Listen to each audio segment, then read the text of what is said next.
오늘 우리 제목이 미래를 위한 그릇 준비인데, 하나님이 부르셨는데 내가 준비가 안 돼 있다면 어떻게 되겠냐는 거죠. 하나님이 부르셨는데, 하나님이 일을 맡기시는데 우리가 부족한 점이 너무 많다면 어떻게 하나님의 일을 이뤄갈 수 있겠냐는 겁니다. 세상도 마찬가지입니다. 많은 기업들이 번성하고 또 망해가는 이유가 새로운 지도자를 세울 때 그릇이 준비되지 않은 사람을 세운 결과로 회사가 망하기도 하고 무너지기도 하죠. 대통령도 준비 안 되어지니까 탄핵되어지고요. 또 최고로 인기 많았고 대통령 될 것 같았던 사람도 준비 안 돼서 정치권에 들어와서 이 정치 인생을 그만두는 많은 사람들이 있습니다. 우리가 준비된다라는 부분이 사실 우리 인생에 너무 사실 중요합니다. 하나님이 일을 이루어 가시는데 준비된 사람을 통하여 이루어 가시다라는 겁니다. 그래서 오늘 사도행전 9장 15절에 바울이라는 사람을 택할 때 하나님이 아나니아에게 뭐라고 말씀하셨냐? 이방인과 임금들과 이스라엘 자손들에게 내 이름을 전하기 위하여 택한 나의 그릇이다. 하나님이 바울을 보실 때 예수 그리스도의 이름을 현장에 증거할 수 있는 그릇으로 준비된 사람으로 보여졌다는 겁니다. 지금 시대를 말세지말 시대라고 얘기합니다. 위기 가운데 있고 재앙 가운데 있고 교회는요 복음이 사라졌어요. 그래서 교회가 점점점 종교화되어가는 시대에 하나님이 우리에게 어떤 그릇을 준비하라고 말씀하시냐는 겁니다. 날마다 우리의 삶 속에서 복음 안에 말씀, 기도, 전도 속에 살아가는 삶을 우리가요 살아야 돼요. 지난주에 우리 부목사님 말씀하셨지만은 욜로 인생 되지 말고 요도 인생 되라. 뭡니까? 단 한 번의 인생을 산다고 해서 내 마음대로 살고 끝나는 것이 아니라 매일 살아가는 인생을 하나님 앞에서 말씀 속에서, 기도 속에서, 전도 속에서 살아가야 된다는 거예요. 우리가 왜 이런 삶을 살아야 되냐? 임마누엘의 비밀 속에서 하나님이 날마다 말씀, 기도, 전도의 삶을 살 때 우리 성도님들을 통해서 반드시입니다. 237개 나라와 후대를 복음화하실 하나님의 뜻과 계획이 있기 때문입니다. 그것을 붙잡고 우리가요 나아가는 거예요. 그게 하나님의 계획이고 하나님이 우리를 향하신 뜻이라는 겁니다. 이 사실이 맞다면 우리가 미래의 현장을 놓고 미래를 두고 우리가 준비해야 돼요. 바울은 빌립보서 3장 12절에 내가 이미 얻었다함도 아니요 온전히 이루었다함도 아니라 오직 내가 그리스도 예수께 잡힌 바 된 그것을 잡으려고 달려가노라. 날마다 바울은 그리스도께 잡혀 살아가는 인생으로 서기를 도전하고 인도받았다는 겁니다. 빌립보서 3장 7절에서 9절에 내가 유익하던 것을 그리스도를 위하여 다 해로 여길 뿐더러 그리스도를 아는 지식이 가장 고상하기 때문이라. 그리스도를 위하여 모든 것을 배설물로 여김은 그리스도가 가장 존귀하기 때문이다. 이렇게 고백합니다. 바울에게는 자신의 인생 속에 무엇을 준비해야 될까? 하나님이 나를 통하여 이방인과 임금들에게 그 이름을 증거할 전도자를 세우겠다 하셨는데 나는 날마다 무엇을 준비해야 될까? 그리스도의 가치를 발견하고 그리스도께 잡힌 바 된 인생을 살아가는 것이 곧 바울의 인생의 그릇 준비였다는 거예요. 그렇다면 우리 성도님들이 오늘 어떤 그릇을 준비해야 될 것인가? 오늘 본론을 통해서 4가지 그릇 준비가 되어지는 응답이 있으면 좋겠습니다. 가장 먼저는 개인의 그릇을 준비해야 됩니다. 하나님은 우리 개인을 복음 안에 세우시기를 원하시는 거예요. 성경에 요한복음 1장 1절에 태초에 말씀이 계시니라. 그 말씀이 하나님과 함께 계셨으니 이 말씀이 곧 하나님이시니라. 우리가 하나님 앞에서 나를 세워야 돼요. 세상 앞에, 세상의 기준 앞에, 방법 앞에 우리 자신을 세우는 것이 아니라 영원하시고 영원전부터 계신 창조주 하나님, 만주의 주가 되시고 만왕의 왕이 되신 그 하나님 앞에 우리를 세워야 돼요. 왜 그래야 됩니까? 하나님이 구원을 계획하시고 이루신 전지전능하신 분이시기 때문에 그렇습니다. 창세기 3장 사건으로 인해서 하나님 떠나고 죄 가운데 빠져서 사단의 종노릇 할 수밖에 없었던 운명에 빠져있던 우리를 나중심에 빠져서 나중심을 선택하고 살아갔던 우리에게 창세기 3장 15절에 여자의 후손에 구원의 길을 열어주신 분이 바로 하나님이시기 때문에 그렇습니다. 창세기 6장 육신 중심으로 네피림 시대를 당연히 받아들이고 있던 인류에게 창세기 6장 14절에 방주의 언약을 주시면서 구원의 길을 열어주신 분이 바로 하나님이시기 때문에 창세기 11장에 성공 중심에 빠져서 바벨탑을 쌓으면서 하나님처럼 되려고 했던 인간에게 하나님이 언어를 흩으시고 그 모습 그대로 계속 두면 더욱더 큰 죄악 가운데로 치달을 거기 때문에 하나님이 언어를 흩으시고 창세기 12장 1절 4절에 아브라함을 택하셔서 한 민족을 통해서 메시아를 허락하시고 한 민족을 통해서 구원의 길을 설명하시기를 원하셨다는 거예요. 400년 동안 노예되어졌던 이스라엘 백성들에게 출애굽기 3장 18절에 피제사 드릴 때 너희가 그 노예되어진 영적 상태 속에서 빠져나올 수 있음을 설명하고 예수 그리스도를 설명하신 하나님. 포로 시대에 포로된 가운데서 어려움 가운데 있을 때 이사야 7장 14절에 처녀가 잉태하여 아들을 낳을 것이 그 이름을 임마누엘이라 하리라 하시면서 임마누엘의 메시아의 언약을 설명하신 하나님. 그 하나님이 로마에 속국되었던 시대에 마태복음 16장 16절에 주는 그리스도시요 살아계신 하나님의 아들이라 고백했던 그 베드로의 고백처럼 그리스도 되신 하나님이요 예수님으로 그리스도로 이 땅에 오셔서 구원을 완성하십니다. 그 구원의 계획과 내용을 누가 준비하셨냐? 하나님이 하셨다는 거예요. 그래서 우리는 하나님 앞에 서야 됩니다. 하나님 앞에 나를 세우는 응답이 일어나야 됩니다. 우리를 하나님의 형상대로 창조하셨고 사랑하셔서 하나님 떠난 죄, 또 사단의 종로로 타고 있는 사단의 자녀되어 있는 그 상태 속에 있었던 우리를 위하여 직접 인간의 몸을 입고 이 땅에 오셔서 우리를 구원자로 오셔서 우리를 위하여 죽으심으로 우리에 대한 자기의 사랑을 확증하신 분이 누구냐? 하나님. 그분이 그리스도시죠. 로마서 5장 8절. 우리의 유일한 구원자 되신 하나님 앞에 우리 모든 성도님들이요 나를 세우는 축복이 시작되길 바랍니다. 그 시작이 그릇 준비의 시작이다 라고 생각합니다. 우리 개인의 그릇을 준비함에 있어서 두 번째로 말씀의 성취의 주인공 되신 예수 그리스도를 체험할 수 있는 응답이 있어야 됩니다. 하나님이 구원을 이루기 위해서 그리스도로 이 땅에 오셨어요. 그 그리스도께서 지금 우리 가운데 역사하시지 않습니까? 말씀 성취의 주인공 되신 그리스도께 우리가 사로잡혀 있어야 됩니다. 그리스도께서는 요한복음 14장 6절에 내가 곧 길이요 진리요 생명이니 나로 말미암지 않고는 아버지께로 올 자가 없느니라. 그리스도는 참 선지자로 우리와 함께 하십니다. 마가복음 10장 45절에 인자가 온 것은 섬김을 받으려 하는 것이 아니오 오히려 섬기려 함이니 자기 목숨을 많은 사람들의 대속물로 주기 위함이라. 그리스도께서는요 참된 제사장으로 우리와 함께 하신 거예요. 요한일서 3장 8절에 하나님의 아들이 오신 것은 마귀의 일을 멸하기 위해서 오셨다. 참된 왕으로 우리와 함께 하시는 분이 누구냐? 그리스도.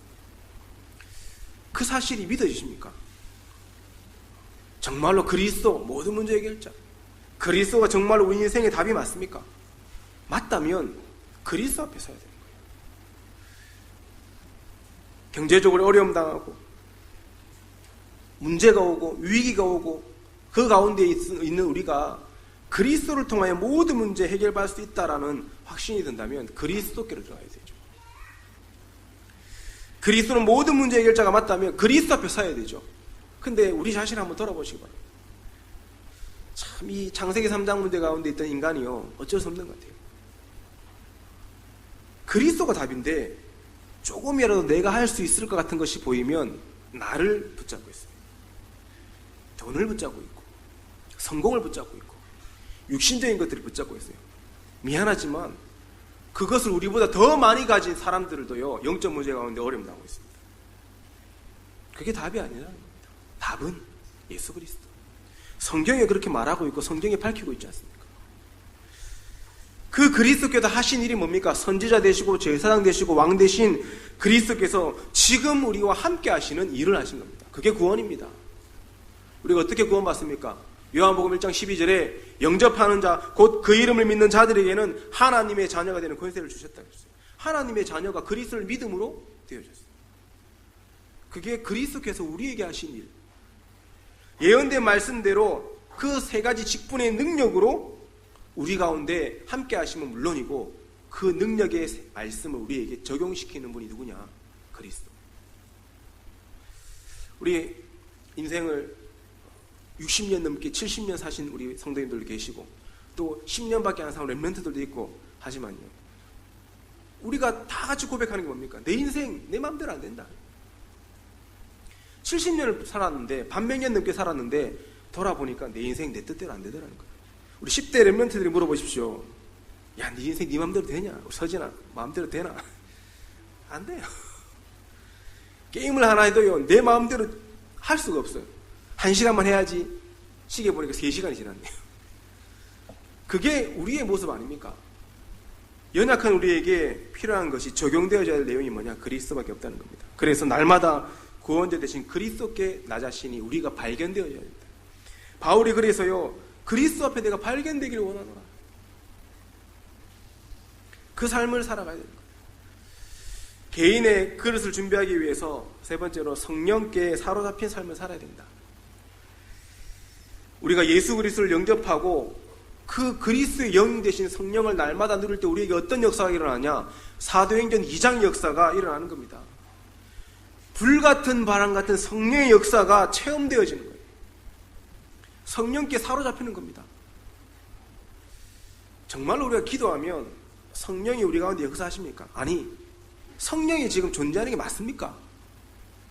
수많은 신자들이요, 정말 죄송하죠, 성령의 존재를 믿는다 고백하면서 믿지 않고 살아가는 삶이 너무 많다는 거예요. 성령이 존재하시는데 왜 기도하지 못하고, 성령이 실존하시는데 왜 우리가 예배 가운데 집중하지 못하고, 성령이 지금 우리 가운데 우리의 주인 되신다 하시는데 왜 우리는 우리 인생의 주인을 나라고 생각하고 내 뜻대로, 내 방식대로, 내 마음대로 살아가고 있냐는 거예요. 정말로 성령 하나님이 살아계시다면 사도행전 2장 역사가 우리에게 일어나는 거예요. 사도행전 6장 1절 7절에 성령께 사로잡힌 7집사를 통해서 하나님은요, 아무도 가지 못하는 사마리아 성에 가게 하셨어요. 에티오피아 내시에게 복음 전하게 하셨고요, 성령에 사로잡힌 자를 통해서 순교의 응답을 허락하셨습니다. 그게 빌립이고 스데반입니다. 하나님이 우리 성도님들에게 그 응답을 원하시는 겁니다. 사도행전 13장 1절 4절에 바울이 성령에 사로잡혀서 어떤 역사를 이룩합니까? 안디옥에 이른 총독, 그 총독에게 복음을 전하고 총독이 회개하는 사건이 벌어집니다. 사도행전 16장에는 마게도냐의 문이 열리는 응답이 시작되어지고, 귀신 들린 여종이 따라가는 응답이 시작되고, 간수장이 돌아오고 교도관이 돌아오고, 교회가 세워지는 응답이요, 성령에 사로잡힌 바울을 통하여 시작되어졌습니다. 그리고 사도행전 19장에는요, 로마를 향한 하나님의 계획이 발견되어지는 응답이 성령에 사로잡혔던 바울을 통하여 일어났다는 거예요. 성도님들이 성부 하나님, 성자 예수님, 성령님께 사로잡힐 때 우리 개인을 향한 그릇 준비가 시작되어지는 거예요. 실력을 준비하고 능력을 준비한다, 아니라는 겁니다. 우리의 실력과 능력과 상관없이 하나님은 하나님의 일을 하시는 거예요. 그래서 우리는 성부, 성자, 성령 하나님께 사로잡혀 있으면 돼요. 왜 하나님이 우리를 사용하고 싶은데 사용하지 못하냐? 하나님 앞에 서 있지 않기 때문에. 우리도 모르게 하나님의 일을 내 뜻대로, 내 방법대로, 내 욕심대로, 동기대로 해가고 있기 때문에 하나님이 사용하지 못하는 거예요. 그래서 마음껏 이 시간에 성부, 성자, 성령 하나님께 사로잡히는 축복이 있기를 바랍니다. 아멘 하시는 분들에게 진짜 그 응답이 성취될 좀 있습니다. 아멘입니다. 그렇죠? 두 번째로, 개인이 준비되어졌다면 어떤 준비를 해야 되냐? 가정의 그릇이 준비되어져야 된다. 지금 시대는 가정이 무너진 위기 시대 속에 우리가 살아가고 있어요. 이혼이 급증하고 출산과 자녀에 대한 책임보다는 개인의 이기주의에 빠져가지고 모든 것을 포기하고 거부하는 세대가 올라오고 있어요. 그것을 보고 N4 세대라고 합니다. 요즘은 결혼하는 사람들 이해 못하겠다는 이 청년들이요, 너무 많아요. 왜 결혼하냐는 거예요. 심지어 우리나라는 좀 그래도 덜한 편 아닙니까? 유럽에, 제 TV에서 봤어요. 무슨 뭐 이렇게 여러 해외에 있는 사람들이 모여가지고 토론하는 뭐 무슨 이게 정상회담 비슷하게 토론하는 그런 프로그램 있지 않습니까? 예능 프로그램. 거기서 이 프랑스에 사는 친구가 자기 형이 나이가 30대 후반이 되어져 가지고 결혼하고 싶다고 여자친구를 데리고 왔는데 그 어머니가 뭐라고 얘기한 줄 아십니까? 왜 이렇게 일찍 결혼하려고 그러냐? 결혼하지 말고 먼저 살아라. 동거부터 해라는 거예요. 동거부터 하고 살다가 정말 결혼하고 싶으면 결혼해라. 그렇게 얘기했대요. 그러니까 아들이 황당한 거죠. 대한민국은 그나마 하나님의 보호 속에요. 이 관을 꿰는 이 이제 결혼관, 가치관을 깨는 부분이 많이 더디게 진행되고 있습니다. 물론 깨져야 될 건 깨져야 되겠죠. 근데 유럽에는요, 이미 68운동 이후에 수많은 그런 틀들이 깨져 버렸어요. 그러니까 오히려 어머니 세대가 자녀 세대보다 더 진보적인 거라. 그래서 동거부터 시작해. 자녀는 결혼하고 싶다는데. 그 포럼을 하는 거를요, TV에서 보면서 충격받았어요. 가정이 무너질 수밖에 없는 시대 흐름 속에 우리가 살아가고 있구나. 그 흐름 속에서 우리가 우리 가정 지켜야지, 우리 자녀 올바르게 가르쳐야지 한들 우리 부모님이 자녀들을 케어하는 시간보다 학교의 선생님들이 또 친구들이 자녀들이 영향 주는 시간이 더 많아요. 내 뜻대로 내 마음대로 안 되지 않습니까? 시대가 흐름이 그렇게 가고 있으면 우리 후대들 또한 그 흐름 속에서 가게 되는 거예요. 그래서 위기 시대에 복음으로 가정을 든든히 세우고 성경적 모델의 응답을 누리는 가정으로 서기를 결단하시기를 하나님이 원하시는 거예요. 하나님은 그 사명을 우리에게 맡기셨다는 겁니다. 이 가정은요, 하나님이 주신 첫 번째 공동체 아닙니까? 사단은 어떻게든지 첫 번째 공동체를 무너뜨리려고 수단과 방법을 가리지 않고 있다는 겁니다. 그래서 우리 가정을 통하여 하나님이 원하시는 세계복음화를 놓고 가정의 그릇을 준비해라. 어떻게 준비해야 됩니까? 세계복음화를 위해서는 237 나라가 복음화되어지고 후대가 복음화되어져야 한다 얘기하십니다. 후대를 놓고 우리 부모님들은 어떤 결단을 하고 계십니까? 부부는 가정을 향한 하나님의 계획과 언약을 붙잡아야 되고 반드시 자녀는 하나님이 나에게 맡기신 제자다. 이 사명을 붙잡아야 돼요. 제가 토요일 날 지난주 렘넌트 데이 가운데 있는데 이 갈보리 교회 나이 많으신 정인근 목사님께서 오셔서 이를 얘기하시더라고요. 제자도 못 세운 것들 이렇게 얘기하시더라고요. 제자도 못 세운 것들. 누구한테 얘기했냐? 충만교회 손성진 목사한테 제자도 못 세우는 것들 이러면서 뭔지 보니까 애도 못 놓는 것 이래 얘기하는 거예요. 박사 준비한다고 애를 안 가지고 있거든요. 그러면서 본인 아들이 최근에 애를 낳았거든요. 그러니까 제자 세운 아들 얘기하시면서 저보고 니는 제자 몇 명이고 저는 2명입니다. 이러면서 아들 둘 낳았습니다. 당당히 말씀드렸는데 우리가 자녀를 나의 소유물로 생각한다면 큰 착각입니다. 하나님이 우리에게 맡기신 제자. 현장에 불신자 가운데 제자 찾아내는 게 얼마나 어렵습니까? 그런데 이미 우리 가정 안에 제자로 허락하셨어요. 그 제자를 놓고 우리가 어떤 사역을 가정 안에서 제대로 할 것이냐, 어떻게 가정의 그릇을 준비할 것이냐. 요한복음 4장 24절에 하나님 아버지께서 영과 하나님께 아버지께 영과 진리로 예배하는 그 예배가 참된 예배다. 그리고 하나님은 영과 진리로 참되게 예배하는 사람을 찾으신다. 이렇게 말씀하셨어요. 가정에서 최고의 그릇 준비는 예배의 회복이다. 우리 가정마다 예배가 회복되어질 때에 하나님의 모든 관심이 예배하는 그 가정 속에 있게 되는 겁니다. 신명기도 6장 4절 9절에는 너는 마음을 다하고 힘을 다하고 뜻을 다하여 내 여호와 하나님을 사랑하라 하면서요 말씀을 자녀에게 부지런히 가르치라. 우리 부모님들에게 하나님 주신 사명이에요. 우리 부모님들께서 가정마다 우리 가정을 한번 돌아봤으면 좋겠습니다. 우리 가정에는 예배가 되어지고 있나? 한 주에 한 번 드리면 좋습니까? 사실은 매일 드리는 게 제일 좋습니다. 제가 어릴 때 제 어머니가 신앙에서만큼은 별났어요. 그래서 복음 만나기 전에 막 신비주의에도 끌고 다니고 율법주의, 인본주의 오만 데 다 끌고 다녔어요. 제가 할렐루야 기도원, 미랄 기도원, 주암산 기도원 안 가본 기도원이 없었어요. 초등학생 때. 그렇게 끌려다니면서 이렇게 신앙생활을 했는데 그런 어머니가 가정예배를 안 드렸겠습니까? 날마다 가정예배 드렸어요. 주일 빼고 월화수목 금토. 지금 기억에 가정예배에 대한 상처만 남아있어요. 하기 싫은데 짧게 좀 심플하게 딱 해주면 좋은데 예배하면 무조건 1시간이다. 그리고 예배 드리다가 또 울어요. 아빠를 놓고 아버지 불신자 아버지를 놓고 맨날 울어요. 예배 드리다가. 그러면서 예배가 아니라 메시지가 아니라 하늘 얘기하시고 선포하시는 예배가 되어져요. 그 예배를 1시간씩 드렸어요. 초등학생 때. 그리고 예배 끝나고 나면 어디서 또 듣고 오셨는지 모르겠지만 말세 시대가 되면 성경이 사라집니다. 우리가 성경을 적어야 된다 해서 신약 성경을 직접 쓰게 하셨어요. 제가 신약 성경을 한번 다 썼어요. 초등학생 때. 얼마나 그게 싫었던지요. 제 상처로 남아있어요.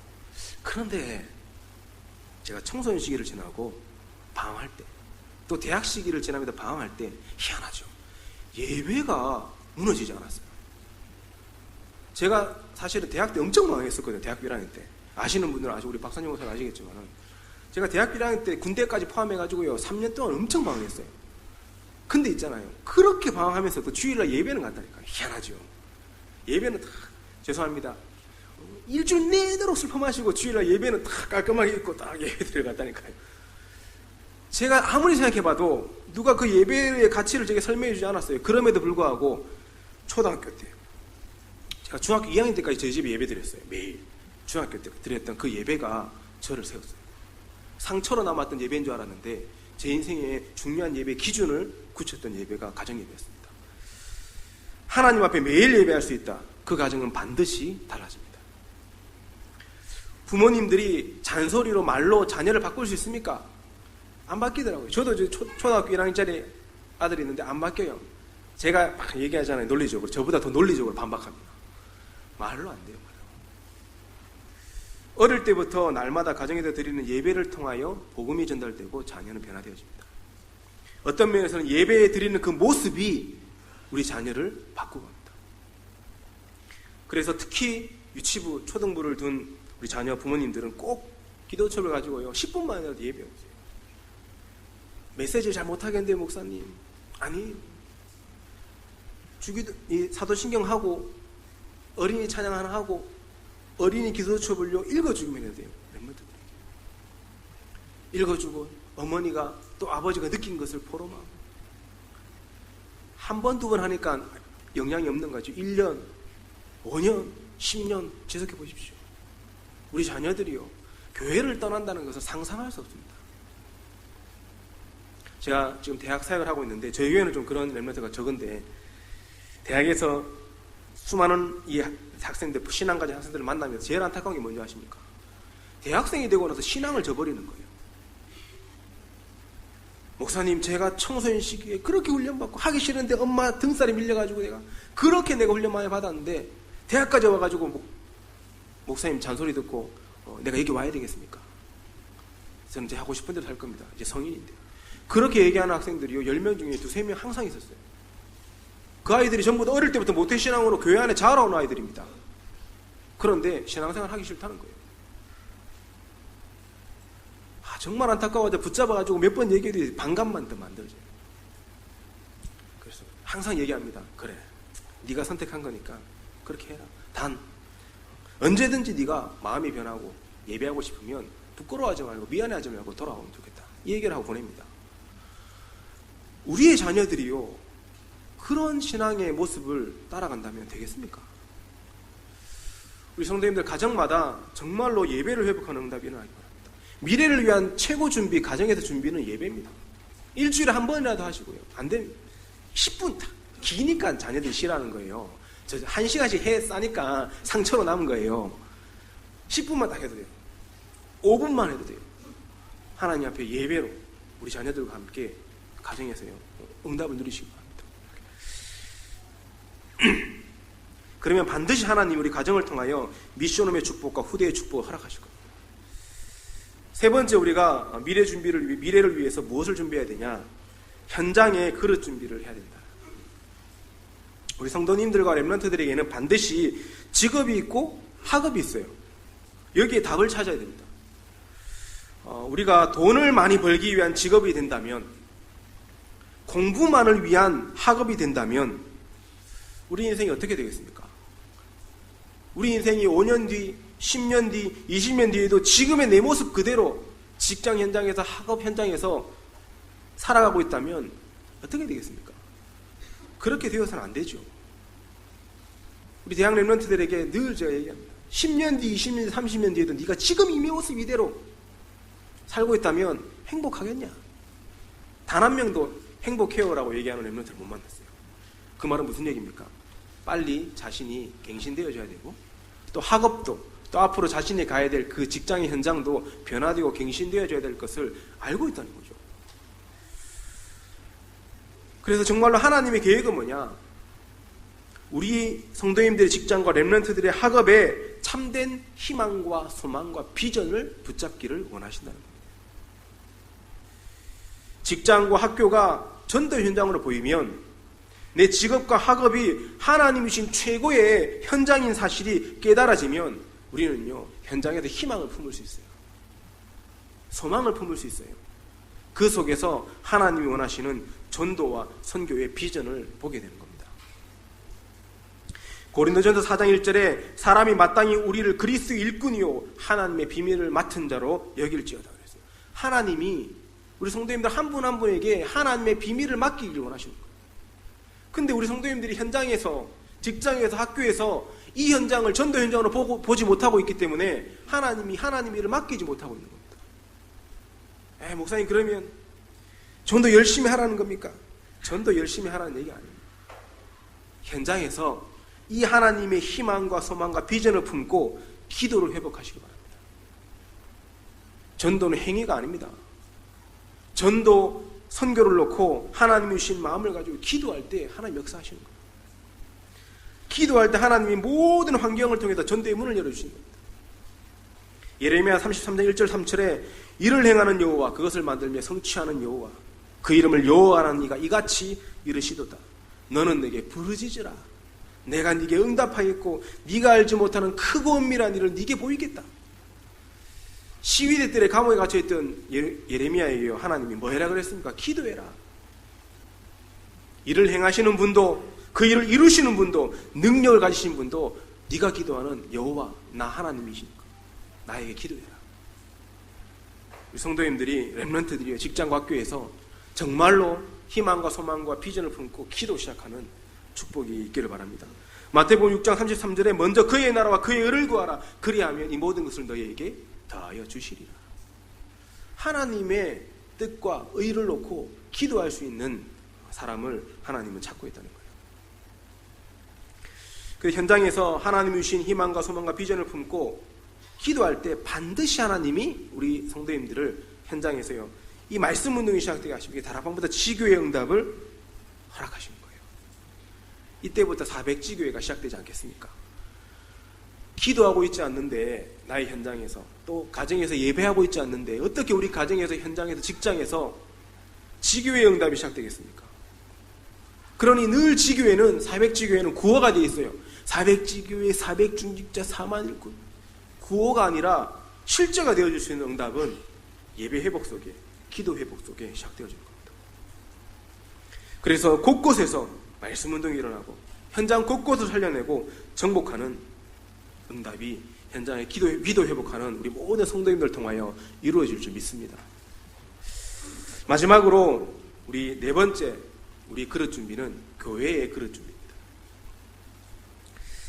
하나님은 이 성경 역사를 쭉 보니까 구약시대의 언약궤를 통해서 하나님을 설명하시고 언약을 설명하셨어요.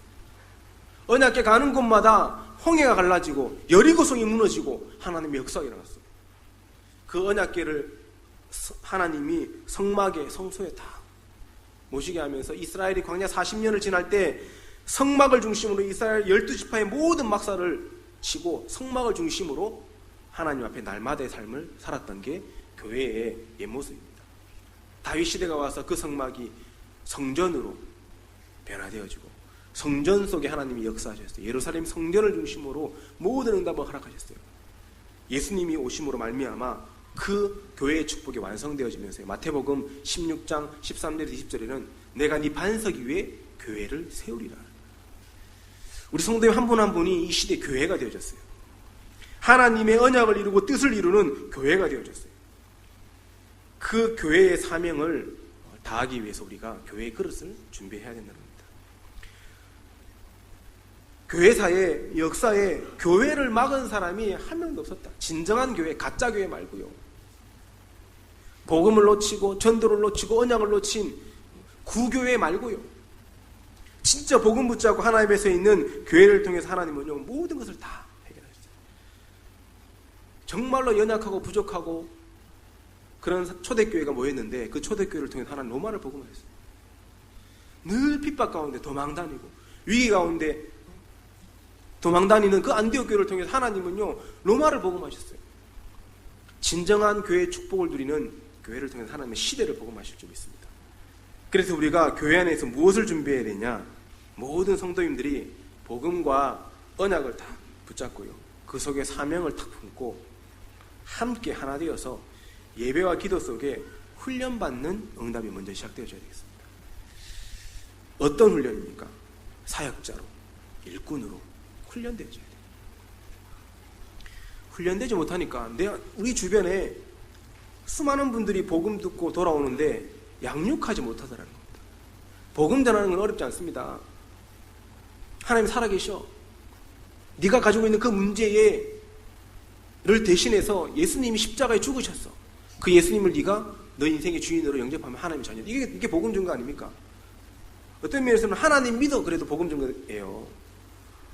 그런데 복음은 전할 수 있는데 복음을 들은 그 한 명 한 명의 영혼들을 양육할 수 있는 사역자 일꾼이 준비되어지지 않은 교회가 너무 많더라는 겁니다. 하나님이 400지 교회를 언제 우리 교회에 응답으로 주시냐? 400명 이상의 이 사역자와 일꾼들이 준비되어지면 하나님이 주세요. 준비된 사람이 하나님 맡깁니다. 현장에요. 사도행전 13장 48절에 예비되고 준비된 영혼들이 너무 많아 있어요. 그런데 준비되지 못하니까 하나님이 붙여줄 수가 없네요. 붙여주면 이 사람하고 똑같은 신앙생활로 배울 거 아닙니까? 신앙을. 율법주의 가운데 있는 사람에게 붙여주면 율법주의를 배울 것이고 신비주의 가운데 있는 사람에게 붙여주면 신비주의 배울 것이고 인본주의 가운데 있는 사람에게 붙여주면 인본주의 배울 건데 어떻게 하나님이 제자를 붙입니까? 그 모든 것들을 벗어버리고 오직 복음으로 각인뿌리 체질될 수 있는 제자, 일꾼, 그 훈련이 교회 안에 일어나야 됩니다. 그래서 저희가 하고 있는 중직자 대학은 사실 그 응답의 훈련이에요. 내가 중직자다, 또 내가 앞으로 중직자 될 거다 하시는 분들은 다 와야 돼요. 하나님 앞에. 저는 대학생들에게 얘기합니다. 너희도 참석해야 한다. 왜? 여기 예강교회 예비 중직자 안 될 대학생 있냐? 손 드는 친구 없어요. 저는 안 할 건데요. 이런 친구 없습니다. 다 되고 싶은 마음이 있어요. 하나님 은혜죠. 그런데 왜 훈련받지 못하고 있냐? 예수님도 제자들을 3년 동안 훈련시켰다니까. 예수님이 제자들하고 똑같이 평신도인 70인을요 동일하게 훈련시켰어요. 목회자들만 훈련받습니까? 아니라는 겁니다. 목회자들은요 교회의 이 목회라면 우리 성도님들이 현장의 목회자들이에요. 현장에 훈련받은 제자로, 일꾼으로, 사역자로 서셔야 돼요. 그래 교회 안에 많은 훈련들이 시작되어지고 진행될 수 있도록요 하나 되어주셔야 돼요. 우리가 집중 1차 합숙을 진행했는데 또 집중 신학원도 하고 또 집중 팀 합숙도 많이 할 수 있는데 30명 넘어야 할 수 있어요. 30명이 안 넘어. 30명. 그걸 못 하잖아요. 계속 이게 시간이 뒤로 밀리는 겁니다. 우리 성도님들이 결단하시기 바랍니다. 한 번 사는 인생 내 마음대로 살겠다가 아니라 한 번 사는 인생 복음 안에 살겠다. 매일매일 말씀 속에 하나님이 기뻐할 수밖에 없는 인생으로 살겠다. 그 결단했던 바울을 통해서 하나님이 어마어마한 역사를 이루셨어요. 그러면 내 인생은요? 내 인생은 하나님이 책임지시는 거예요. 우리 인생을 우리가 책임진다면 얼마나 힘듭니까? 그런데 우리 인생은, 내 인생은 하나님이 책임지시겠다고 약속하셨어요. 즐겁지 않을 것 같은데요. 행복하지 않을 것 같은데요. 그렇게 살아보지 않고 우리는 얘기하지 않습니까? 어떤 렘넌트가 목사님 천국 가면 뭐가 좋아요? 안 가봐서 잘 모르겠는데 근데 어쨌든 근심, 걱정, 왜 흑암의 역사가 없어요. 사단이 모든 존재들이 이 지옥에 묶여서 들어가니까 사단이 없으니까 그것만으로도 굉장히 행복하지 않겠냐? 근데 천국 가면 배틀그라운드 있어요. 게임 있냐는 겁니다. 축구할 수 있어요. 묻더라고. 모르겠다. 안 가봤으니. 렘넌트 이렇게 얘기하더라고요. 에이, 그러면 재미없잖아요. 별로 가고 싶지 않네요. 이렇게 얘기하는 거예요. 우리가 안 가봐서 그런 거예요. 뭐라고 얘기하지 못하겠습니다. 제가 예전에 교회 어릴 때는 어떤 목사님들 천국은 금은보화로 돼 있고 길이 다 황금길이고 집은 막 다이아몬드로 지어져 있고 이런 얘기 하시더라고요. 저는 개인적으로 별 은혜가 안 됐어요. 먹지도 못하는 거 그거 전신에 다이아몬드고 금이면 가치가 없어지잖아요. 들고 다니는 데는 많아. 무겁기만 하고 금으로 팔찌 한번 막으면 무겁기만 하고 저는 팔찌 바지 다 싫어하거든요. 이런 거 시계도 싫어하고 행복하지 않은 거예요. 근데 그게 천국일까? 하나님이 영원토록 우리와 함께 하시는 게 천국이고 하나님이 함께 하심을 방해하는 사단의 존재가 완전히 사라지는 것이 천국이고 모든 근심과 걱정과 갈등이 없는 것이 천국이 아니겠냐. 가보지 못했지만 행복할 것 같은 거예요. 우리 모든 성도님들이 정말로 사역자로 일꾼으로 내 인생을 놓고 전도자로 살아가는 것이 아직까지 그 살아보지 않았기 때문에 그것이 행복할까라는 의구심을 가질 수 있지만 한번 그 속에 응답으로 들어왔을 때 완전한 행복, 영원한 행복의 응답을 누릴 줄 믿습니다.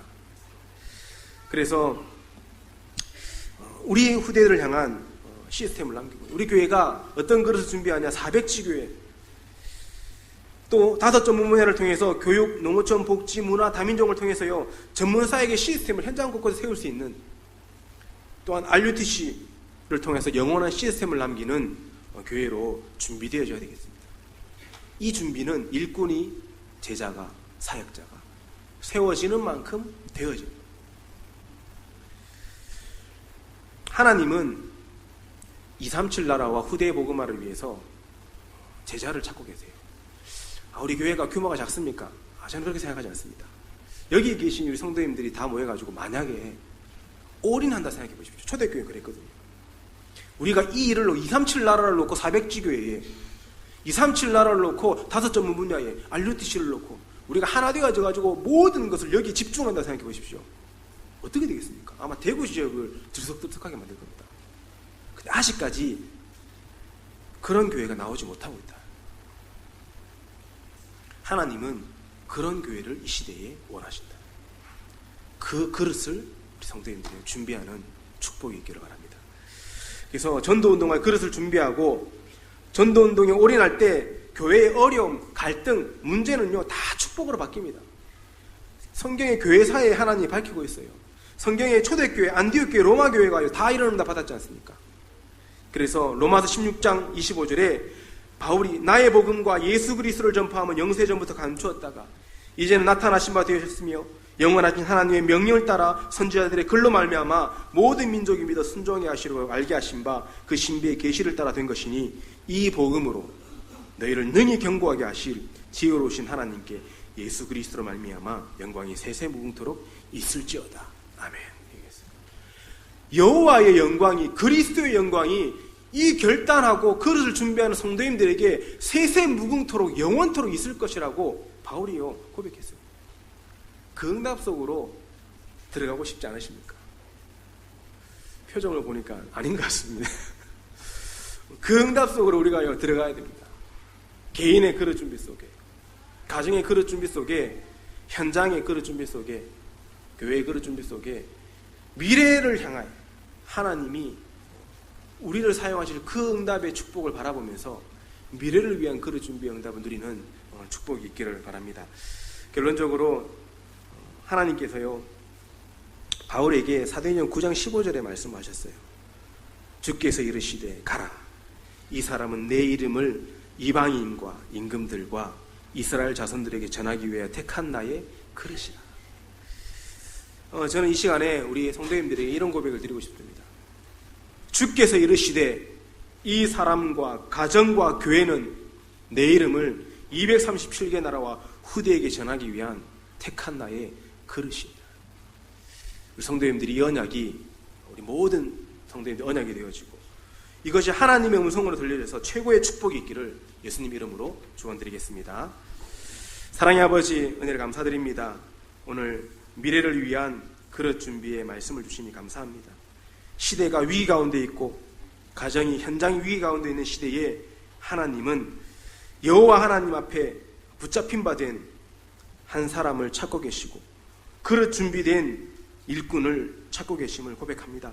우리 모든 성도님들이 하나님 앞에 그리스도 앞에 성령께 사로잡힌 인생으로 우리 인생 평생을 놓고 하나님께 마음껏 쓰임받을 수 있는 그릇 준비되게 하시고 또 우리 성도님들 가정마다 날마다 살아계신 하나님이 역사할 수밖에 없는 예배 회복 속에 후대를 살리고 미션홈의 축복을 누리는 그릇 준비되게 하시며 우리 성도님들의 직장과 학교 현장 속에 기도가 회복되어져서 그 현장에 하나님의 나라가 임하는 그릇 준비되게 하시며 우리 교회가 400지교회와 5점 문문야를 통해 237 나라와 후대 복음할 수 있는 일꾼호, 사역자, 제자의 그릇 준비를 할 수 있도록 성령으로 역사하여 주옵소서. 이 일을 두고 우리 모든 성도님들이 마음의 생각에 결단할 때에 사도행전 9장 15절의 응답이 우리 모든 성도님들의 응답으로 성취되게 하여 주옵시고 바울이 누렸던 그 축복의 응답이 우리 모든 성도님들의 응답이 될 수밖에 없도록 성령으로 인도하여 주옵소서. 감사를 드리며 살아계신 예수 그리스도의 이름으로 기도드립니다. 아멘.